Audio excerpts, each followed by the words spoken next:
To greet you on behalf of our Minister, Minister of Education, Science and Technological Development, and also to greet you on my personal behalf. It is really a privilege to be here.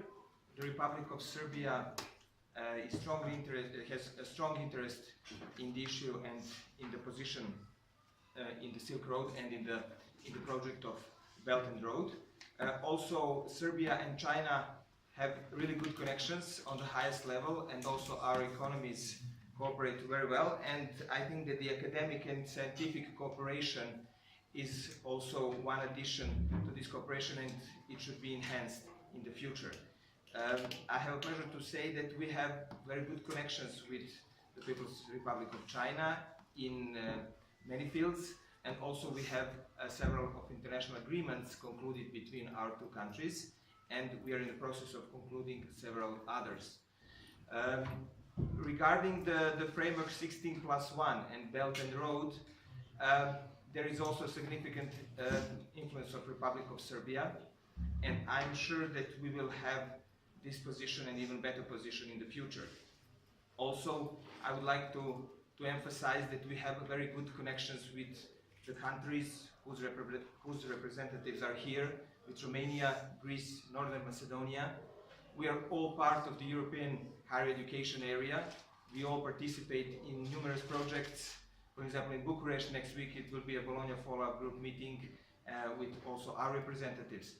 So we all in this region have very strong academic and scientific connections, and I think that we should enhance them and of course cooperate in order to enhance the cooperation with the People's Republic of China. I wish you a fruitful meeting today, and I think that in the future we will have many meetings like this. Thank you. Thank you. Now I would like to invite His Excellency Marian Gabriel Petea to take the seat on my back in order to sign the contract between Western University of Timișoara and with the Institute of National and International Security. So, sir, I think this is or maybe we can do it right away too. Actually, the contract will be signed by Dean of the Faculty. No problem. So, the Dean, we please. Support, yes. So next on the line is of course Your Excellency, dear host, dear friends and partners, I'm very glad to be here today, to be together in this conference. What I think will be a start for the new cooperation and the new possibility in research and education for our university and for our institutes. Of course, we're living in the global world, in the global labor world, in the global world of education, and of course, education can bring the people together and make bridge between our universities, our institutes, and of course our people. We are from Timișoara, and Timișoara, all the time we said Timișoara is the city in the west of Romania. Our university is University of the West, and all the time we said we are very close to the 5 European capitals, closer like the Bucharest, our capitals in Timișoara. And of course we start with Belgrade, Budapest, Vienna, Bratislava, and in the kilometers we are of course closer, but not in kilometers, because for the Budapest and Vienna and other Bratislava, for example, we have directly speedway, and in the last year all the time me actually in the parliament put in many legal initiative to have together the speedway to Timișoara to Belgrade. But of course will be the future project, is not for now established this to made this one. About our university, a few words. We are the biggest university in the west part of Romania. We are a comprehensive university with 11 faculties. We have around 16,000 students in the bachelor, master and PhD.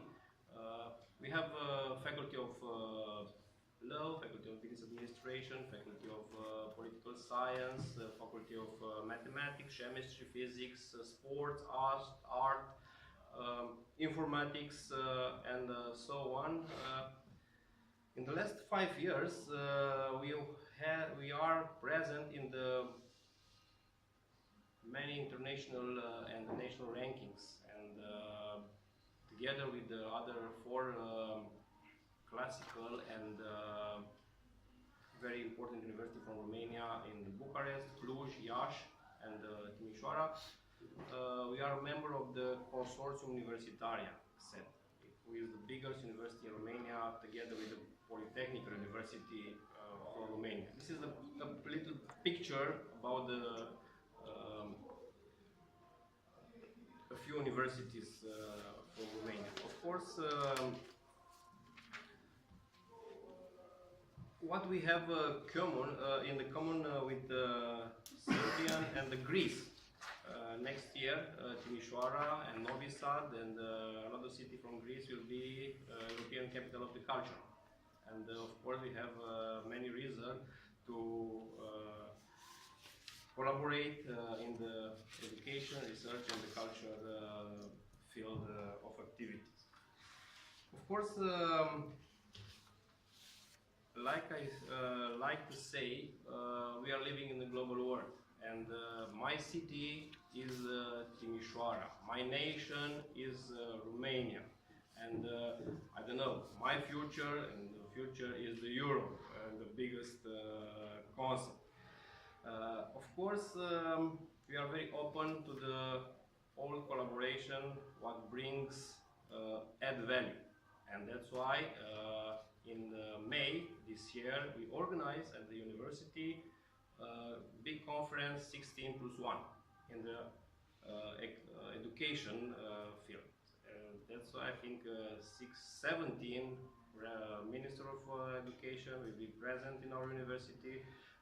From China, for example, I understand will be 70 rectors of the university in the Timișoara, and I'm surely we will have together many common projects in education and research. That's why I said we're living in the global world, and education is the best investment can do for people, because this investment in the education never will be in bankrupt. Of course, in our university, a few examples for if you want. Herta Müller was winner of the Nobel Prize in Literature. It was our member of our university, alumnus of our university. In different moments in the time, two president of European Committee, Mr. Barroso and Mr. Prodi, are member of our university, like Dr. Honoris Causa. In the sport, for example, the trainer of the national football team of Romania was graduate of our university. In contra, Simona Halep in tennis was #1 in the tennis. Was in our university a few months ago, like Dr. Honoris Causa in sport. That's why we are very open and very ambitious and dynamic university. And in the last 3 years, we developed a very important domain in our university, security, in security domain. And that's why this year we have the 3rd edition of our conference, Security Challenge in the Balkans. And the last edition, Minister of Foreign Affairs from Serbia, Ivica Darkovic, it was speakers in this conference, because I think the problem in the Balkan, security in Balkan is very important, and we are all involved in this very important subject. And And that's why we have two masters in our university, Security Global Studies at the Faculty of the Political Science, Cybersecurity, other masters program, and of course for the future we will have the bachelor in security program. But with this conference, actually I invite you all from now for October, when will be the next edition of this conference. Will come many important personalities, many active persons who are very involved in the security problems, not education, and surely we'll in that debate we'll have I don't know, many questions, but we have answers too. Thank you very much. Thank you very much for this invitation. Faculty of Political Science, who are very involved in this project with the security problems in the Balkans. Consider it will be a very good partners. Have all my support, like rectors, and I hope these meetings to be not the single one, and then each year of a semester to meet together here in Timișoara, in Bucharest, in Macedonia, in Greece, and so on. Thank you very much, everyone. Thank you, Rector Gabriel. Thank you very much for coming here. I warm welcome you in Belgrade and feel at home. There are a lot of familiar faces. We already have possibility to sit together and discuss about very interesting topics about One Belt, One Road initiative and about our regional cooperation. As my colleague Darko said, I'm Vice Dean of the Faculty of Security Studies, and this is a good opportunity for all of us to think about all possibilities for scientific and academic cooperation in this initiative. Initiative One Belt, One Road is a just frame for all our activities. I just to remind you that first Silk Road, established by Marco Polo, many authors said that it was first step of globalization. I think that this global world challenging us and put all different tasks and problems, especially to scientific community, and we have to find answer for this. The best way to do this is through cooperation. We are open as a unique faculty in this part of the world, Faculty of Security Studies. In the other countries, I know that security studies is a part of political science, part of law, some part of security studies is in Faculty of Maths, Faculty of Chemistry, technical faculty, because security is very complex problem. We have everything in under one roof at the Faculty of Security Studies. We have security studies, we have civil defense studies, emergency management, civil protection, protection of environment, everything at the one faculty. We know it is now when we are thinking security, it is a very big issue, and every single scientific branch has his part in this. It is the reason why we invite our colleagues from Faculty of Maths, our colleagues from Law Faculty from Niš, our colleagues from Romania, from Greece, North Macedonia. We have to do this job together to find answers on the questions and to be ready for new challenges.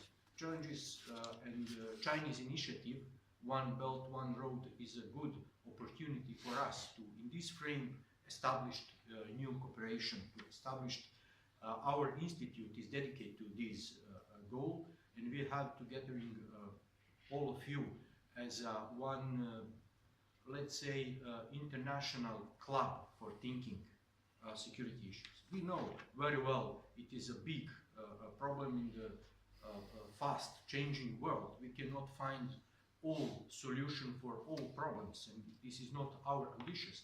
Our ambitions is to thinking, to find, to suggest solution for our business community, to our political community. As a politician, as a part of, as a member of Serbian Parliament, I have the other perspective on these problems, and I am very happy to see all of you here in Belgrade.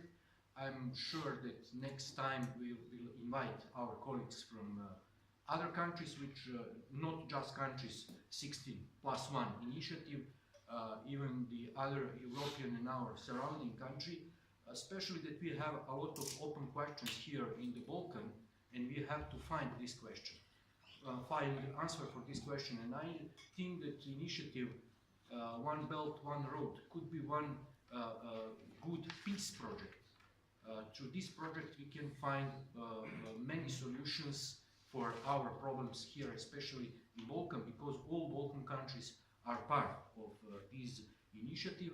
I think that science, culture, business and sport can has a power to solve problem. I think that on some time these tools are much more powerful than politics, and we have to use this tool. We are scientists. Let's use science to solve problem and to find peace and development for our countries. Thank you very much.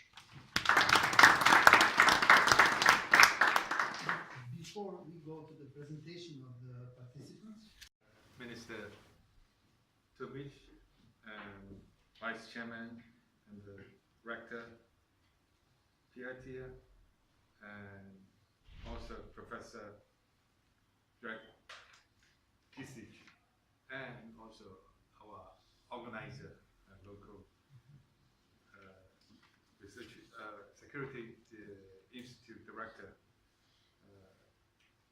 Trifonovich, and also friends from other parts of this region, and also the embassy official from China and Romania. It's a great pleasure, to be here to participate in this roundtable discussion. And before I'm going to say something about this One Belt, One Road and 16+1, I think I'll say a few words about our academy. Shanghai Academy of Social Sciences is one of the most important think tank in China. It was founded in 1958, and much earlier than the central government founded another one, that is Chinese Academy of Social Sciences. And we are very big. When it was established, two universities combined together with research institutions. In the early 1960s, these two universities separated from Shanghai Academy of Social Sciences.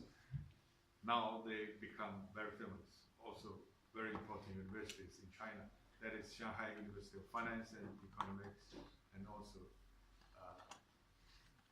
East China University of Politics and Law. And since then, we only lead research institutions and graduate studies at our Shanghai Academy of Social Sciences. Now we have something around 800 research staffs, and we have also something around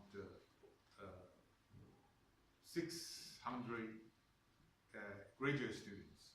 We have a graduate school attached to Shanghai Academy of Social Sciences, but we don't provide undergraduate education. We provide MA degrees and PhD degrees in most of the humanities studies and social sciences. So under the Shanghai Academy of Social Sciences, there are now 14 research institutes, from humanities, philosophy, culture, history,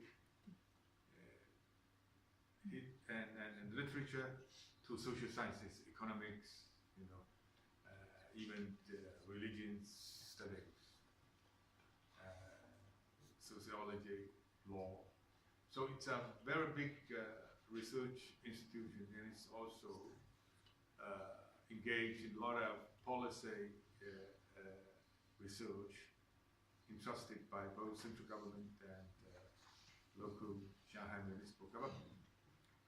The European study is one of the very important area of Shanghai Academy of Social Sciences. I think European study in Shanghai represents highest level also in China. We also organize a kind of association like Shanghai Institute for European Studies. I'm now also the president of this Shanghai Institute for European Studies. And I'm very happy to be here to participate in this discussion. And main purpose for me to join this roundtable is to introduce to you that Shanghai Academy is willing to enhance the cooperation with all the universities and institutions located in this area. And I think I met Professor Darko Trifonovich more than 5 years ago. And we met in Shanghai several times, and then we enhanced our bilateral cooperation and did a kind of a collaborative research project on 1.1 and 16 platform. I think he's going to hand some of the research results to us. We are going to translate them into Chinese, and then we are going to publish them. And we choose Serbia and his institute to be our close coordinator in this area. Basically, we think that we have a traditional friendship with Serbia and the universities here. And China, of course, regard the Europe, the EU, as our good partner and very important strategic partner, and try to enhance all-round kind of cooperation in economy, in political science, international relations, and all other kinds of important aspects. And so China-EU relation is moving smoothly ahead. It's a very important strategic cooperation partner. But at the same time, we believe that country-to-country bilateral relation is also very important. And although there are 28 members, of course, Britain is going to leave EU. After that, it's 27. And EU may represent all of them in some extent, but not all areas. And what is more is that different areas and different countries, when they cooperate with China, their priorities may not quite identical. For instance, Western Europe, when they cooperate with China, they mostly hope that expanding these market in China to sell these high-tech or industrial products into the Chinese market.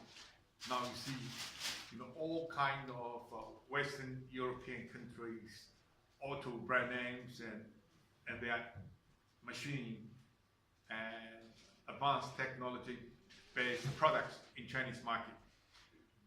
While Eastern and Central European countries, they may put more emphasis on attracting Chinese investment in this area. While Western European countries may not, because they are not the lack of funding and financial resources.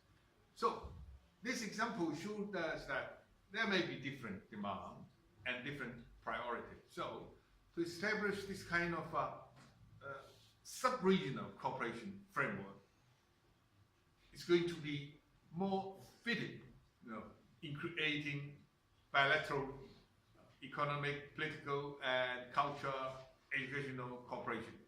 So that's why we propose that kind of a framework, and now it's moving ahead smoothly, and 16 countries becoming more aware that there are big potential to enhance this kind of a cooperation. Of course, there are still some rooms to be improved and some challenges at both sides. 16 countries and China need to come together to discuss, to overcome all these kind of difficulties, to enhance this kind of cooperation and to make this framework more effective and more beneficial to both sides. And to EU, we try to explain to them that Chinese initiative on this 16+1 is not really going to fragment EU. At the beginning of this framework, China invited EU Commission to come to becoming part of this framework. There was doubt, there was some skepticism, so they may not be so positive towards this 16+1. In some regard, some Western European countries until now, they think that this still, is China's geopolitical strategy, try to, influence this area and try to split the unity of EU. And I think with time passing, when we create more and more positive cooperation results in terms of economic development, in terms of culture, educational exchange, I think that kind of idea may gradually fade away. And so, at this point, and Chinese side, our think tank, the research institutions is working also very hard to explain to the both sides that what should we do more effectively in the best way to enhance that kind of a cooperation and to create a more fitting, kind of a economic development and cultural, educational, exchange projects to let the people in the both sides believe that this framework is going to produce more positive, results. So that's our job. And in this way, we enhance the cooperation between, research institutions, universities, with this area become imperative and become very important. So I think Shanghai Academy of Social Sciences, especially my research center, and also Shanghai Institute for European Studies are willing to enhance the cooperation with all of you. And we're going to organize different kind of activities, both in Europe and in Shanghai. Later on, we will invite you to participate. And when you come to China, when you come to Shanghai, we will be very happy to host your visit and to organize seminars or roundtable discussions with you. And of course, have dinner and lunch with you. So that's our intention.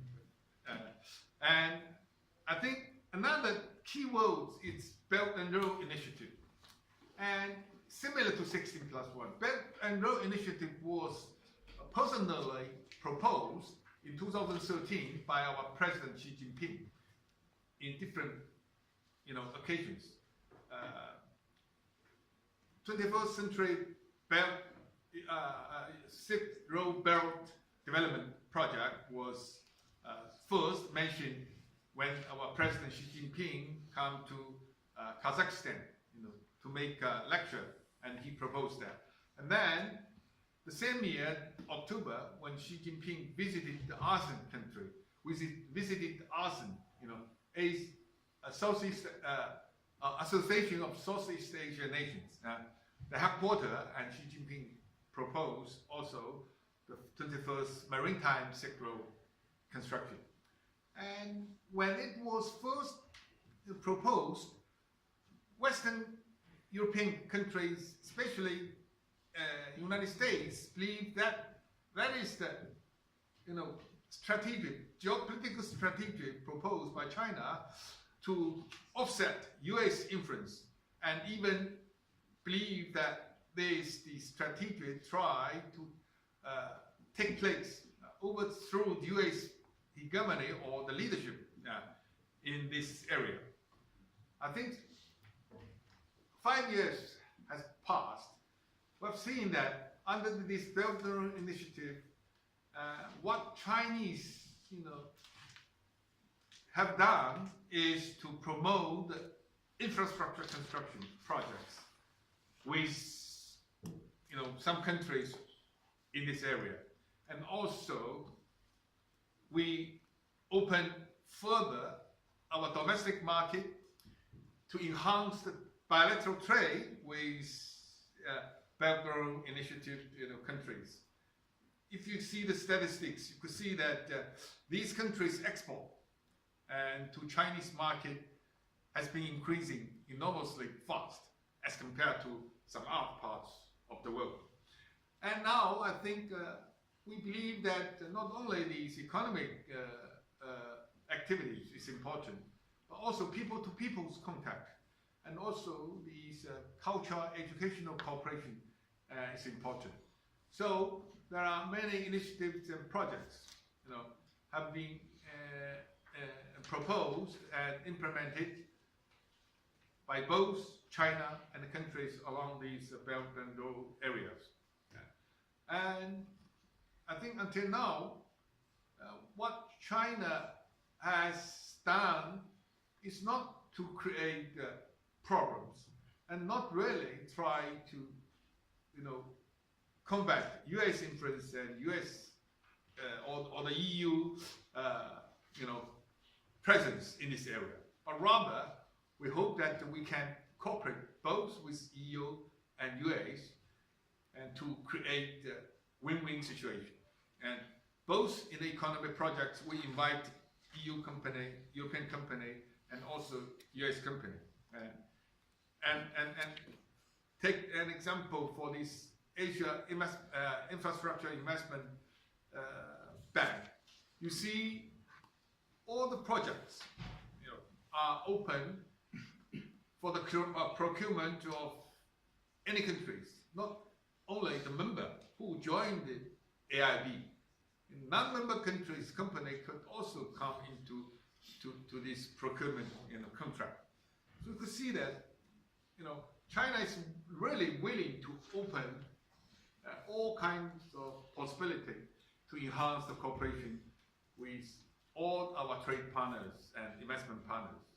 And what we try to do is believe that with enhance of these infrastructure and people-to-people contact and these corporations, then we can create more opportunity. Because in China, in the past 40 years reform and opening up, we summarize the basic experience is that once you open your market, once you have connected to the outside world, you have more opportunities. And there is a saying in China that if you want to become rich, you build roads, because roads connected to every village to the big market, and then they can sell their special products to the whole national market and even to the world market. And then comparative advantage can be reached, and you're becoming rich, or at least come out of the poverty. So in China, in the past 40 years, we succeed tremendously in this so-called poverty relief. The main experience is to get villages, first to provide supply of electricity, and then road, and then cable, and then satellite, signal coverage. And now, every corner in the far west, peasants, farmers can sit their home, directly connect to the internet, selling their homemade products. That experience, we believe, is valuable and could be introduced to these less developed areas, and then we can create more effective market, not only benefit for China, but benefit for the whole world. So I think scholars, research institutions, universities like us, we need to cooperate first and to create positive ideas and assess, valuable, kind of possibilities. Of course, there are a lot of risks. So security research in this group of the people are strong, and we should also pay attention to certain risks, to take the control of the risk. And at the beginning, we didn't really fully realize that, because we believe that our experience is useful. But once our economic cooperation projects have been extended to some of the areas, we see potential risk, political, economic, extreme groups, terrorist attack, and all kinds of risk, financial risk also. That was not really fully assessed, but now we come down to these issues, and then I think in this regard, our cooperation could also produce a lot of positive products and valuable assessment to both the countries around this area and also China. So I think there are many areas we can cooperate in the future, and I'm here to invite you to come to us to establish further close cooperation with us, and we're happy to provide what we can provide and to enhance that kind of a cooperation. So I will stop here, and since some of you have already first made the contact with me, and we hope that we can keep that kind of contact, keep in touch, and enhance the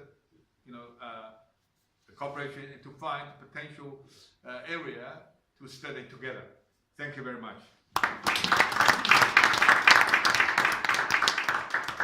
Thank you, Professor Su.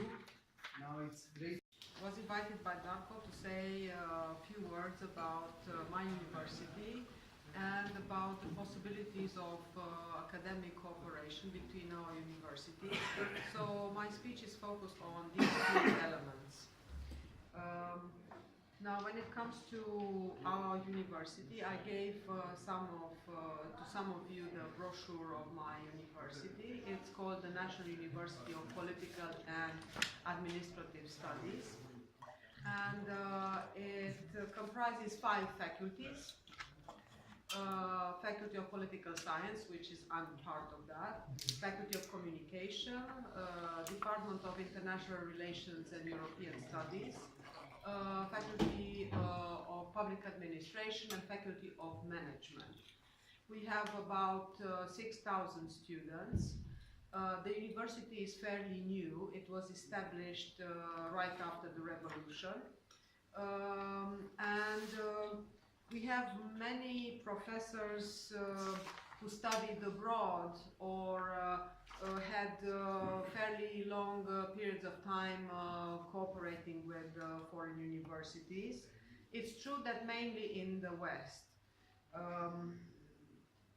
But that was the trend after '89 to open towards the European Union, to establish strong relations with the US particularly. Now I'm open to any questions afterwards about what we are doing in the university. So we have undergraduate, postgraduate, we have doctoral studies.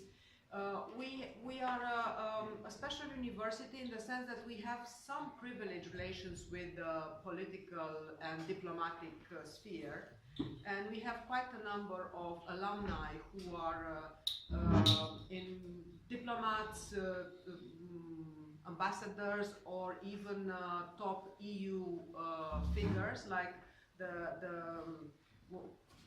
one of our alumnus we pride a lot about is Sorin Ducaru, who used to have a very high position in NATO until 2 years ago, and now he was appointed the head of the satellite center of the European Union in Torrejon in Spain, and he's going to take over this position in June, which shows the great confidence that Europeans have in this very prominent Romanian diplomat. I will end my presentation of the university by saying that we have we awarded Doctor Honoris Causa to quite a number of academic and political figures, and I just made up a very small list of 3 names you might know.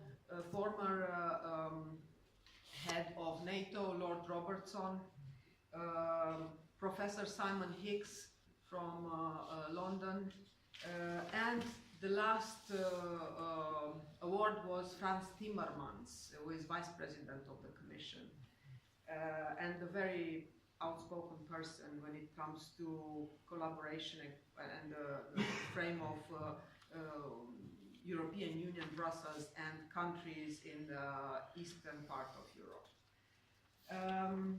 Now, when it comes to collaboration between our universities, I identified 3 main possibilities. One possibility of simply establishing memo of understanding with all our universities here, which is like what we signed with the Institute of Security Studies today, like a general frame. This will create the background for possible future collaboration in terms of mobility, of students, of professors, so we are very open to establishing such memos of understanding with all universities represented here.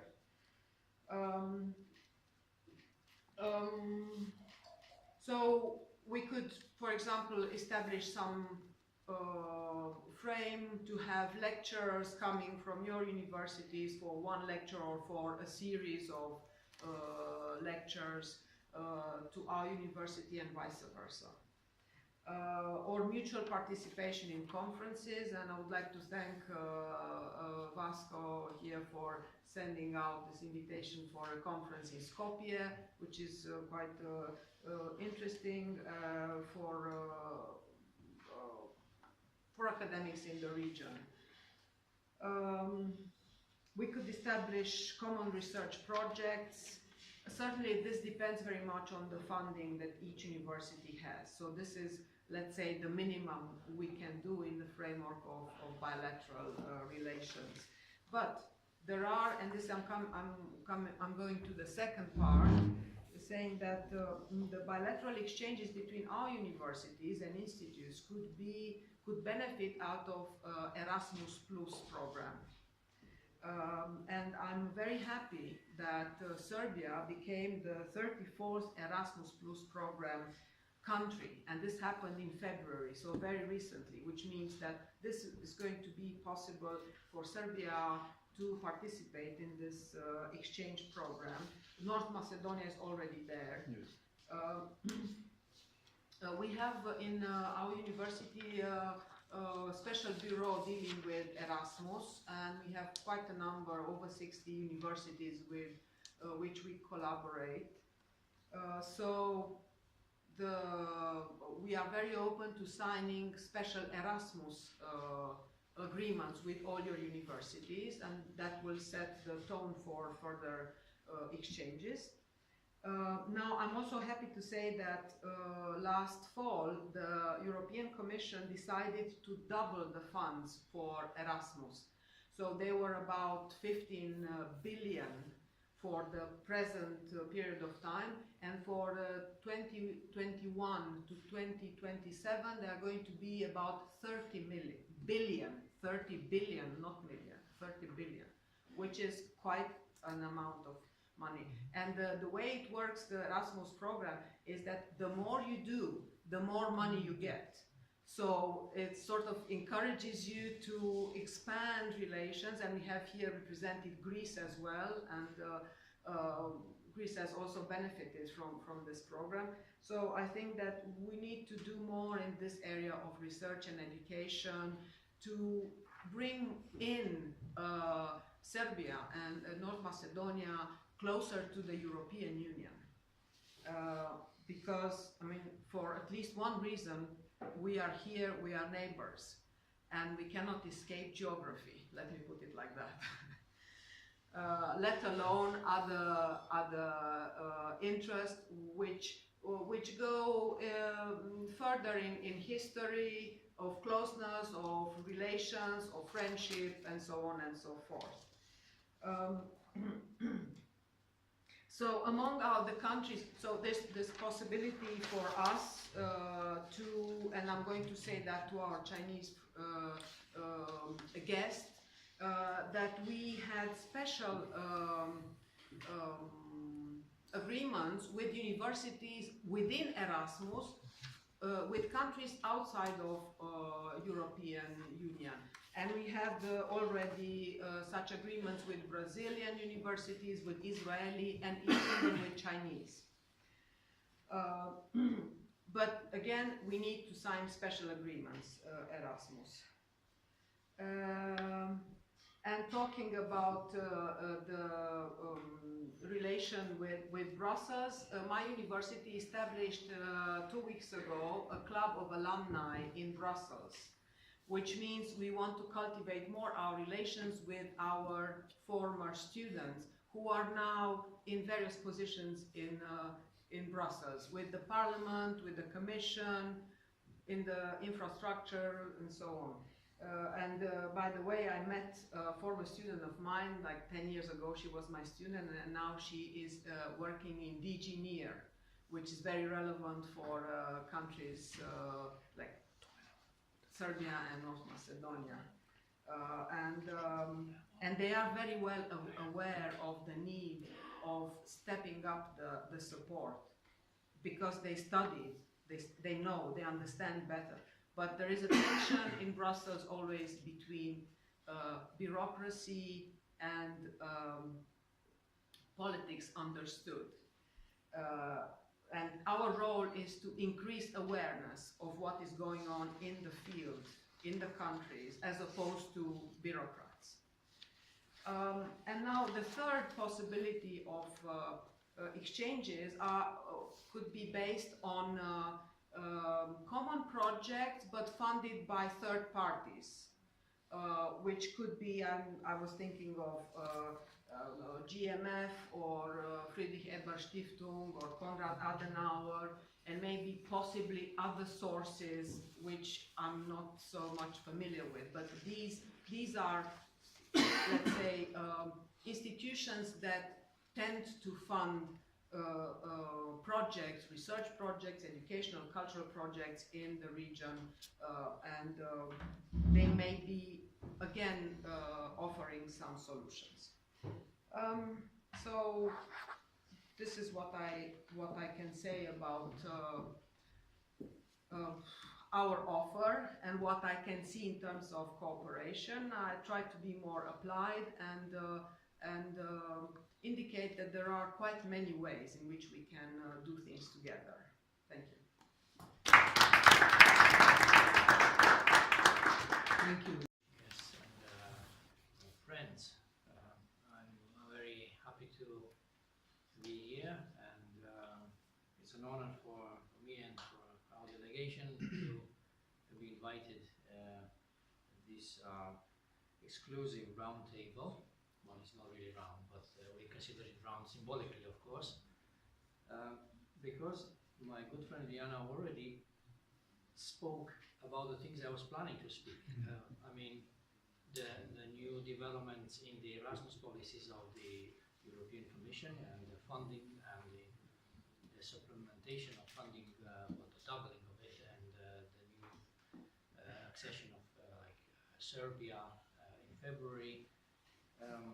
My task has become very short and much easier now. Also because my rector already presented the university where we come from, so also that job has been done, well done already. So for me, there is very little left to say right now.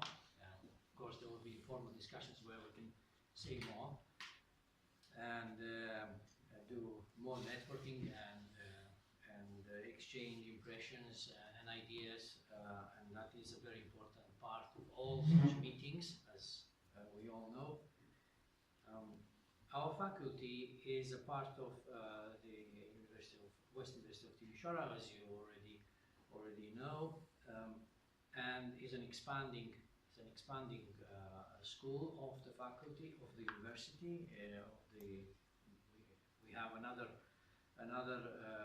10 faculties within the university and the Department of Education, and we are planning to develop now on multiple directions. We are also focused on communication sciences, and we are now just recently established the Department of media, like digital media, and of course we now, as you heard from our rector, that we are establishing a program, the undergraduate program of security studies, which will come and complete the master program in social and global security studies. And of course, if we will have the second and the first and the second steps of this, we will certainly establish the doctoral, the third, to have the complete part of the security studies. So this is one of the priority areas of growth, also because of the demand for more competence within the region, and because of the global regional challenges our region is facing.